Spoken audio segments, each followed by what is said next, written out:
My wife ignored my calls all day. At around 10 p.m., she finally walked in and smirked. I had a one-night thing, she said, and honestly, I'd happily repeat it. I didn't yell, I didn't beg, I just nodded and finished eating. By morning, when she expected her usual coffee in bed, she got something very different. Before we begin, don't forget to like and subscribe, and hit hype to boost this episode. Drop your city or country in the comments. I love seeing where everyone is watching from. Evening kitchen. The house is quiet except for the soft ticking of the clock on the wall and the occasional hum of the refrigerator.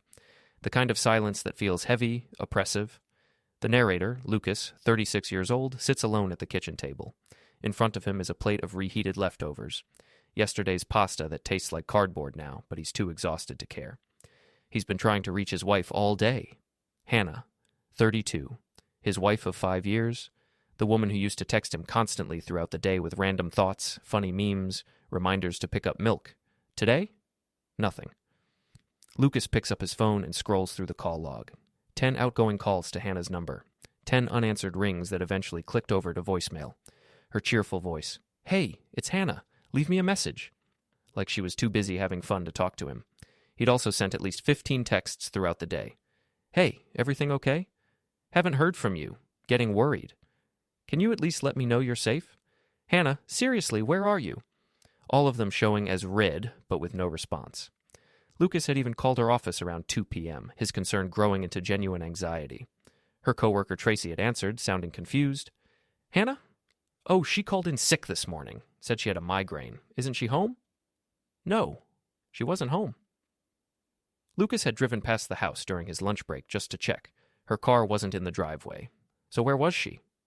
He pushes his pasta around on his plate, his appetite gone but his body needing fuel after a 12-hour shift at the construction site. His muscles ache, his head pounds, and his wife is missing. Not missing, he corrects himself, ignoring him. There's a difference. At 9:47 p.m., he hears it, the sound of a car pulling into the driveway. Her car. The engine cuts off. Lucas doesn't move. He takes another bite of cold pasta and waits. The front door opens with a creak that he keeps meaning to oil but never gets around to. And then Hannah appears in the kitchen doorway.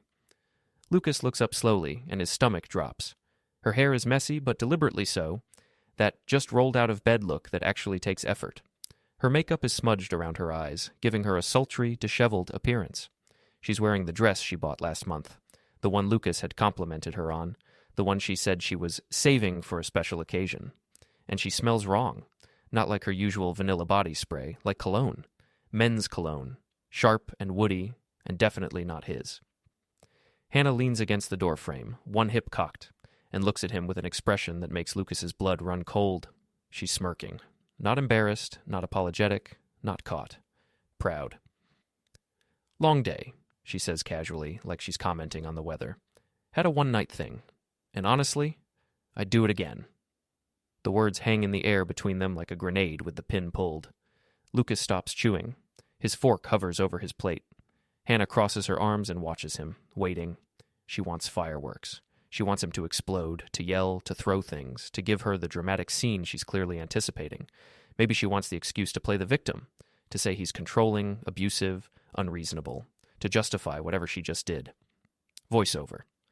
Some people set the room on fire and expect applause. They confess their sins like they're achievements and wait for you to validate their choices by losing control. Lucas sets his fork down slowly. He picks up his napkin and wipes his mouth with deliberate care.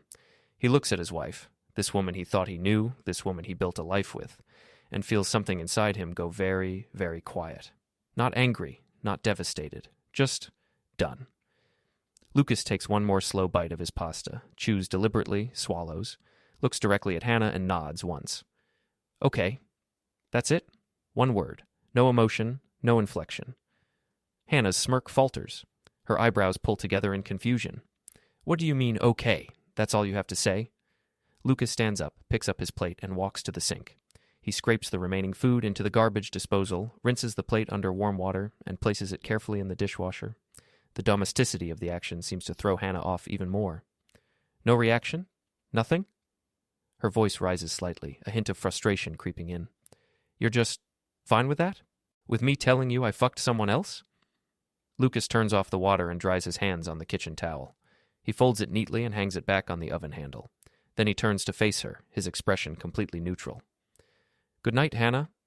He walks past her, his shoulder nearly brushing hers in the doorway, and heads upstairs to their bedroom. Behind him, he can hear her stunned silence. Then, faintly, "What the fuck?" Voiceover. She wanted a scene. She wanted tears and begging, and a fight she could use as ammunition later. Instead, she got a decision, and she didn't even realize it yet. Upstairs, Lucas closes the bedroom door quietly and stands there for a moment, his hand still on the doorknob. His mind is racing, but his body feels strangely calm, like he's operating on autopilot, executing a plan he didn't know he had. He goes to the closet and pulls out a duffel bag from the top shelf. He starts packing methodically. Clothes, toiletries, his laptop, important documents, birth certificate, passport, social security card. He opens his nightstand drawer and removes the small box containing his grandfather's watch, the only thing of real sentimental value he keeps in this house. Then he sits down at the small desk in the corner of the bedroom and opens his laptop. First, he logs into their joint bank account and transfers his half of the money into his personal account. It's money he deposited himself from his paychecks anyway. He leaves her half untouched. Then he removes himself as a joint account holder on everything he can access tonight: utilities, credit cards, streaming services. Small things, but important. He opens his email and sends a message to the divorce attorney his buddy Mike had recommended 6 months ago during a conversation Lucas had dismissed as hypothetical at the time. Subject line: need consultation ASAP. Then he gathers all the financial documents he might need: tax returns, mortgage papers, car titles, and loads them into a box. He carries everything quietly to his truck parked in the driveway, making 3 trips. Through it all, he can hear the TV downstairs. Hannah is watching something, the volume loud. She's probably telling herself she doesn't care, that his lack of reaction means he's weak, that she won this round. She has no idea she's already lost. Lucas takes one final look around the bedroom they've shared for 5 years. The bed where they used to talk until 3 a.m. when they first got married. The dresser covered in her perfume bottles and his loose change. The life they built together. Or the life he thought they were building. He grabs his keys from the dresser and walks downstairs one last time. Hannah is on the couch, glass of wine in hand, watching some reality show and laughing at the screen like nothing happened. Lucas walks right past her to the front door. "Where are you going?" she calls out, barely glancing at him. "Out." "When will you be back?" Lucas pauses with his hand on the doorknob. "I won't." He walks out and closes the door behind him. Hannah doesn't even get up to check if he's serious. She probably thinks he's going to drive around the block and come crawling back. She sleeps soundly that night, believing she won. Hannah wakes up at 7:30 a.m., like she does every morning. She stretches luxuriously in bed, yawns, and reaches for her phone to scroll through social media for a few minutes before getting up. Then she waits. Every morning for the past 5 years, Lucas has brought her coffee in bed. It's their routine. French press, 2 sugars, a splash of cream in her favorite blue mug. He delivers it with a kiss on her forehead and a soft, "Good morning, beautiful." It's one of those small rituals that makes a marriage feel like a marriage. Hannah waits, scrolling through Instagram, expecting any moment to hear his footsteps on the stairs. 5 minutes pass, then 10. She frowns and calls out, "Lucas, coffee?" No answer. The house is silent. Too silent. Hannah sits up in bed, suddenly uneasy. She calls out again, louder, "Lucas!" Nothing. She throws off the covers and walks downstairs in her pajamas, an oversized t-shirt that used to be his, and shorts. The living room is empty. The kitchen is empty. But there, on the counter, sits a stainless steel travel mug, the expensive one she bought herself last Christmas. Next to it is a note, folded in half, and next to that is a manila envelope. Hannah's heart starts beating faster. She picks up the travel mug first. It's cold, empty, but there's a sticky note attached to it. "Your coffee." Her hands shake as she unfolds the note. "Hannah, you didn't answer my calls yesterday. 10 times I tried to reach you, and you ignored every single one. You read my texts and chose not to respond. Last night you came home smelling like another man and told me you'd happily do it again. I'm not going to fight you. I'm not going to yell. I'm not going to beg you to choose me. I'm just going to do what you clearly want. Let you go. You're free to repeat whatever you want, with whoever you want, just not while married to me. I wish you the best, but not with me. I'm returning the favor. Now I'm the one not answering. Lucas." Hannah's breath catches in her throat. Her hands tremble as she picks up the manila envelope with fingers that suddenly feel numb. She opens it. Divorce papers. Official, legal, already filled out with their information. There's a yellow post-it note on the first page. Just need your signature. My lawyer will be in touch. Hannah's knees buckle. She grabs the counter to steady herself. No, no, no, no, no, she whispers, flipping through the pages. It's real. This is real. She grabs her phone and calls Lucas. It rings once, twice, then goes straight to voicemail, his voice calm and professional. This is Lucas. Leave a message. Lucas, please, we need to talk. It was a mistake. I was drunk and stupid, and please call me back. She hangs up and immediately calls again. Voicemail. Again. Voicemail. She tries 15 times in a row, each time straight to voicemail, voiceover. You can only spit on someone's loyalty so many times before they walk away, and when they finally do, they don't look back. Hannah sinks to the kitchen floor, her back against the cabinets, divorce papers scattered around her. Her phone is in her shaking hands as she starts texting frantically. Wait, please, can we talk? It didn't mean anything. I was drunk. I was mad at you. I wasn't thinking. You're overreacting. This is insane. Over one mistake? We've been together 5 years. You can't just throw away our marriage like this. The messages show as delivered, but never as read. He's blocked her. Over the next several hours, Hannah descends into full panic mode. She calls Lucas's phone every 20 minutes, all voicemail. She calls his work. They tell her he took the week off. News to her. She drives to his usual spots. The gym, his favorite diner. The park where he goes running, his buddy Mike's house. Nothing. No one has seen him, or if they have, they're not telling her. Mike, in particular, was ice cold when she showed up at his door. He's done, Hannah. Leave him alone. You don't understand. I understand perfectly. You cheated, bragged about it, and now you're mad he had self-respect. Get off my porch. He closed the door in her face. That afternoon, Hannah checks their joint bank account. Her stomach drops. Half the money is gone. Lucas's half, the amount he'd contributed. He didn't touch her money, but he cleaned out his. She checks the credit cards. He's removed himself as an authorized user. The utility bills, his name is gone. The streaming services. Password changed. Every digital connection they shared has been systematically severed. How did he do all this in one night? Hannah realizes with growing horror that he'd been planning this. Or maybe not planning, but he'd been ready. Like he'd been waiting for this exact moment. Like she'd finally given him the excuse he needed. No, she tells herself. No, he loves her. He's just hurt. He'll cool down and come back, and they'll talk, and she'll explain, and he'll forgive her, and everything will go back to normal. It has to. But 3 days pass with zero contact. Hannah stops sleeping, stops eating. She calls in sick to work and spends hours crying on the couch, scrolling through old photos of them together on her phone. Look how happy they were. Look at his smile. Look at how he used to look at her like she hung the moon. When did she stop appreciating that? When did she start taking him for granted? She remembers the guy from last night. What was his name? Tyler, Trevor, something with a T. She'd met him at a bar when she called in sick to work, planning a mental health day that turned into day drinking. He was charming, flirtatious. He made her feel exciting and young, and desired in a way she hadn't felt in months. But it was empty. Hollow. The moment it was over, she'd felt disgusted with herself. So why did she come home and throw it in Lucas's face like a weapon? Because she wanted a reaction. She wanted him to fight for her, to get jealous, to show her he still cared. Instead, he walked away. And now she's alone in this house, drowning in silence and regret. On day 5, Hannah decides to go to his workplace. If he took the week off, he'll have to come back eventually, right? She drives to the construction site where he works as a project manager. His truck isn't there. She asks around. His coworkers look at her with a mixture of pity and contempt. He's not coming back this week, one of them says. Maybe you should just sign the papers and let him move on. Did he say anything about me? She asks desperately. The guy shrugs.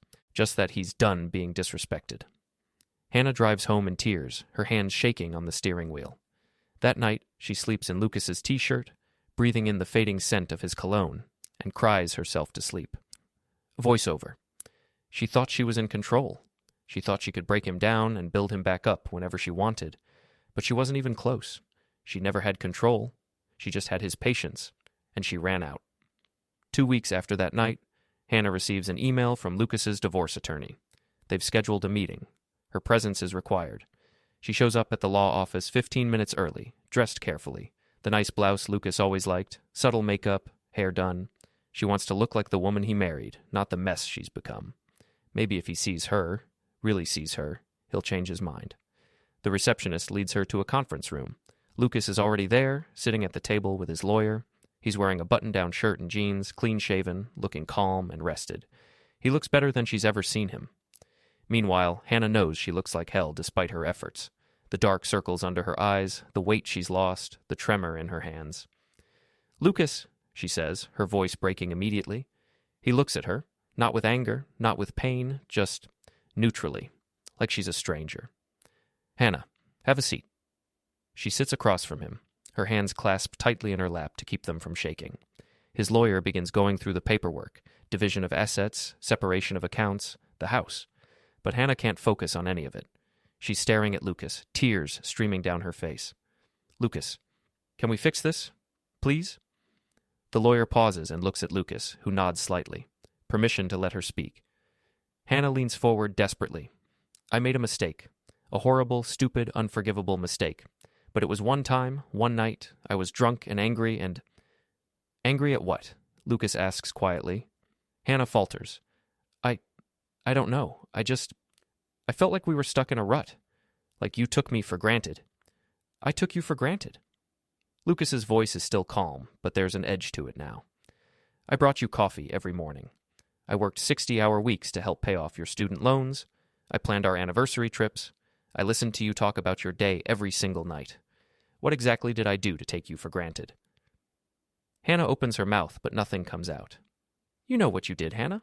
You got bored. You wanted excitement. And instead of talking to me about it like an adult, you went out and fucked a stranger. Then you came home and threw it in my face like you were proud of it." "I wasn't proud. You said you'd happily do it again." Silence. Hannah is sobbing now, her face in her hands. "I didn't mean it. I don't know why I said that. I wanted you to react, to care, to fight for me." Lucas leans back in his chair and looks at her, really looks at her, for the first time since she entered the room. "I did care, Hannah. I cared so much that I called you 10 times to make sure you were safe. I cared so much that I forgave 1,000 little things because I thought we were building a life together. But you didn't want me to care. You wanted me to break, and I'm not going to do that." He stands up and picks up a pen. "You said you'd happily repeat it, so I'm just giving you the chance. You're free now. Free to do whatever you want, with whoever you want." He signs his name on the divorce papers with steady, confident strokes. Then he slides them across the table to her. "Your turn." Hannah stares at the papers, her vision blurred with tears. "Please don't do this. Please, I love you." Lucas looks at her one last time, and his expression softens just slightly. Not with hope, but with finality. "I loved you too." Past tense. He nods to his lawyer, picks up his jacket, and walks toward the door. Hannah watches him leave, her world crumbling around her. "Lucas!" she calls out desperately. He pauses at the door, but doesn't turn around. "Goodbye, Hannah." The door closes behind him with a quiet click. Hannah sits there in the silent conference room, divorce papers in front of her, the lawyer waiting patiently. Finally, with shaking hands, she picks up the pen and signs.